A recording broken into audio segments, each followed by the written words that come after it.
جب پہلا سوال کیا جائے گا مر ربک، تیرا رب کون ہے، پھر قبر میں کیا جواب دے گا؟ اب قرآن سنیے، آخری بات کر رہا ہوں۔ قرآن نے بڑے واضح دو ٹوک الفاظ میں کہا، جو دنیا اپنے رب سے غفلت میں زندگی گزار کے جائے گا نا، مرنا تو ہے ہی، نمازوں سے بھاگتا ہے، قرآن سے بھاگتا ہے، رب کو یاد نہیں کرتا، اس کی زبان پہ گالیاں ہیں، غیبتیں ہیں، غفلت ہے زندگی میں،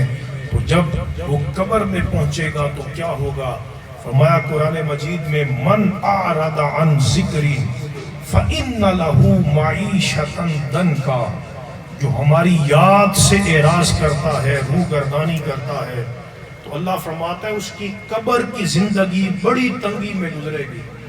وہ قبر کی دیواریں مل جائیں گی اور بڑی تنگی میں وقت گزرے گا۔ وَنَحْشُرُهُ يَوْمَ الْقِيَامَةِ أَعْمَى